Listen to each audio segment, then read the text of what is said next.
এটা ଚମାର ତୀର ହେଲା, ବ୍ରାହ୍ମଣ ତୀର ହେଲାନି, ଖଣ୍ଡାୟତ ତୀର ହେଲାନି, ଆଉ କ'ଣ ହେଲାନି? ଚମାର ତ ଗୋଟେ ଜାତି, ତା ନାଁରେ କାହିଁକି ହେଲା? ସେମାନେ ମତେ ବୁଝାନ୍ତି ନାହିଁ। ଆଜ୍ଞା ଆପଣ ଜାଣିନାହାନ୍ତି, ଏ ଗାଁର ଆଉ ଗୋଟେ ଅଲଗା ଇତିହାସ ଥିଲା। ଆମ ପୁରାତନ କାଳର ଲୋକମାନେ ସବୁ ଆମକୁ କହୁଥିଲେ, ଆଉ ସବୁ ଭୁଲିଗଲେଣି। ଆଉ ରେକର୍ଡ ପତ୍ର ତ ଉଠିଗଲା ଚମାର ତୀର, ଆଉ କ'ଣ କରିବୁ? ରେକର୍ଡ ପତ୍ର ଉଠିଗଲା ଚମାର ତୀର, ଆଉ ବାଟ କିଛି ନାହିଁ, ସେୟା ହେଇଛି। କିନ୍ତୁ ଏଠି କେହି ଚମାର ନଥିଲେ। ସେମିତି ଅନେକ ଗାଁ 43-44 ଗାଁକୁ ଯାଇ ତାର ସଂଗ୍ରହ କରି ମୁଁ ପଠାଉଥିଲି। ଆଉ ଗୋଟେ ଦିନ ଚମାର ତୀର ବିଷୟରେ ମଧ୍ୟ ଦେଖିଥିଲି, ସେ ବାହାରିଥିଲା। ସେଇ ଅଜଣା କଥାଟା ଆଗେ କହିଦେଉଛି। ମୁଁ ଯେତେବେଳେ ଏ ଜାଗାକୁ ଆସିଲି ସେତେବେଳେ ମୋର ମନେ ପଡ଼ୁନି ଆମର ଯୋଉ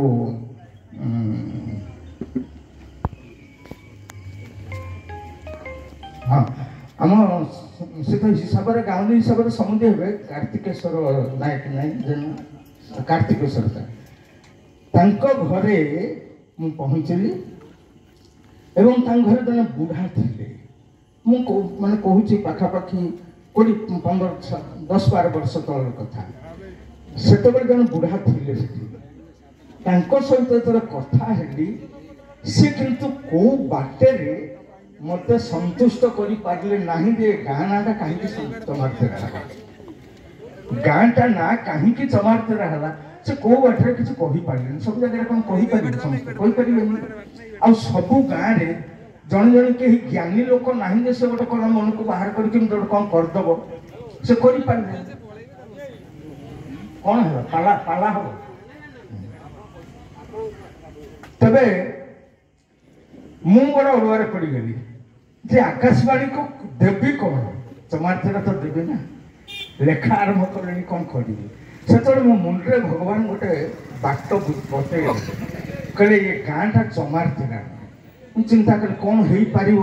ଭଗବାନ ହଠାତ୍ ମୋ ମୁଣ୍ଡ ଭିତରେ ପୁରେଇ ଦେଲେ ଯେ ଏ ଜାଗାରେ 200-400 ବର୍ଷ ତଳେ ଅନେକ ଛୋଟ ବଡ଼ ପୋଖରୀ ଥିଲା। ଆଉ ଏଠି ଜଣେ କେହି ସାଧୁ ରହୁଥିଲେ ଯେ ଚମ୍ପା ଫୁଲକୁ ଭାରି ଭଲ ପାଆନ୍ତି। ତେଣୁ ସେ ଅନେକ ଚମ୍ପା ଗଛର ବଣ ହୁଏତ ତିଆରି କରିଥିଲେ। ଏଇଟା ମାନେ ମୋର ଚିନ୍ତାଧାରାରେ ମୁଁ ଆଣିଲି। ଚମ୍ପା ଗଛର ବଣ ହୁଏତ ତିଆରି କରିଥିଲେ ଏବଂ ସେଇ ଚମ୍ପା ଗଛର ବଣ ଏତେ ସୁନ୍ଦର ଥିଲା, ସମସ୍ତଙ୍କୁ ଉତ୍କୀର୍ଣ୍ଣ କରି ଆନନ୍ଦ କରିକି ଏଠି ଆଣି ପହଞ୍ଚାଉଥିଲା। ସାଧୁଙ୍କ ଦର୍ଶନ ହେଉଥିଲା ଏବଂ ସମସ୍ତେ ଭାରି ଖୁସି ହେଉଥିଲେ, ହରିନାମ ଚାଲୁଥିଲା। ତେଣୁ କହିଲେ ଚମ୍ପା ଗଛ ଯଦି ଏ ନାଁଟାକୁ ଆଣିବି ତାହେଲେ ବଢ଼ିଆ ହେବ। ନାଁଟା ଭାରି ସୁନ୍ଦର ହେଇକି ଚାଲି ଆସିଲା ଆପେ ଆପେ। ଏ କାହାର କାମ? ଏଇଟା ମୋର କାମ ନୁହେଁ, ଭଗବାନଙ୍କର ଗୋଟେ ସମ୍ପୂର୍ଣ୍ଣ ଆଶୀର୍ବାଦ। ଆମେ ଚିନ୍ତା କରିବା, ଯଦି ଗୋଟେ ଭଲ କଥା ଚିନ୍ତା କରିବା ପାଇଁ ଚାଲି ଆସିବା ଆଶୀର୍ବାଦ। ଏବଂ ସେତେବେଳେ ଆକାଶବାଣୀରେ ପ୍ରକାଶ ପାଇଲା ଯେ ଆଜିର ଗାଁ କଥା ଆପଣମାନେ ଶୁଣନ୍ତୁ। ଗାଁର ନାମ ହେଉଛି ଚମ୍ପକା ତୀର୍ଣ୍ଣା। ଚମ୍ପକା ତୀର୍ଣ୍ଣା ଓରଫ ଚମାର ତୀର। ଚମ୍ପକା ତୀର୍ଣ୍ଣା ଓରଫ ଚମାର ତୀର, କେନ୍ଦୁଝର ଜିଲ୍ଲା, ହାଟଡି ବ୍ଲକ। ତାପରେ ଚାଲିଲା ଆଉ ସବୁ ସେ କହିଲେ। ଏ କଥାରେ କାହିଁ କହୁଛି ନା, ଇଏ କଥା କହିବାର ସୁଯୋଗ ମତେ ପ୍ରକୃତରେ ତାପରେ ଆଉ କୋଉଠି ମିଳିନି। ଆଉ କାହାକୁ ବି ମୁଁ ଏ କଥାକୁ କହିପାରିବାର ସୁଯୋଗ ନାହିଁ। ଆମ ଅଞ୍ଚଳରେ ଯେତେ ଗାଁ ଆପଣ ଦେଖୁଛନ୍ତି, ଅଁରାଠୁ ଆରମ୍ଭ କରି ସେ ବେଲବନ୍ଧଠୁ ଆରମ୍ଭ କରି ଯେତେ ଗାଁ, ସମସ୍ତଙ୍କ ସମ୍ପର୍କରେ ସଂକ୍ଷେପରେ ମୋର ତାଙ୍କ ନାଁ କାହିଁକି ହେଲା, କେମିତି ହେଲା, କ'ଣ କ'ଣ ସବୁ ଅଛି, ଏହାର ଗୋଟେ ଫାଇଲ ବି ମୋ ପାଖରେ ଏପର୍ଯ୍ୟନ୍ତ ଅଛି।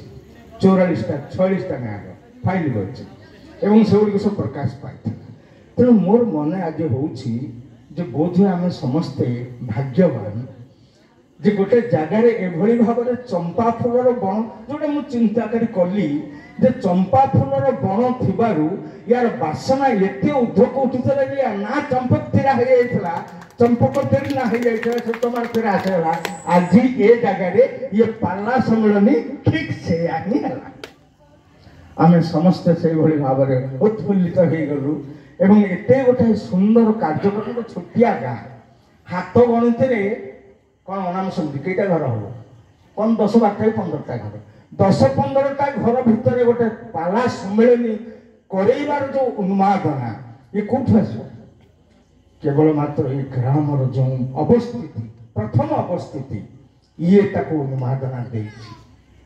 ଆମେ ଏତିକି କହିବୁ ଯେ ପ୍ରକୃତରେ ये गाँव में जदि से भली गोटे फूलर बासना गछ तैयारी हेई न थांता ताहेले बाबा जना भलिया जने लोक गोटे पिला से कौन गाँ ना को बाहर प्रकाश कर पारता प्रकाश कर जहाँ कुमुदिनी कहूला प्रकृत में जदि माटी मार आशीर्वाद नाले जड़े एत बड़े आग को चली जावार संभावना कौटी आसो आग प्रथम हूँ माटी चाहिला मो गाँव में गोटे कलाकार जन्म हो एवं किए जन्म देव आसिले बापा माँ जन्म देवाक बाध्य उपाय ना मुझे गोटे छोटिया कथा कहली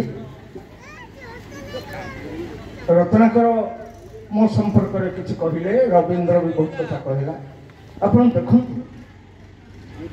जेपर्यंत माटी मार इच्छा न होइछि मनुष्य से पर्यंत आगो को जाई परिबो ना एवं आगो को जीवा पई जते बेले से चाहिबो सेते बेले सेई माटी ऊपर थिबा सबु देवादेवी मानकर आशीर्वाद ता ऊपर पगड़ी यार उदाहरण मु लिछि मु आपन छोटिया कथा कहबी अनुभूति 2000 मसीहा रे जते बेले केंद्र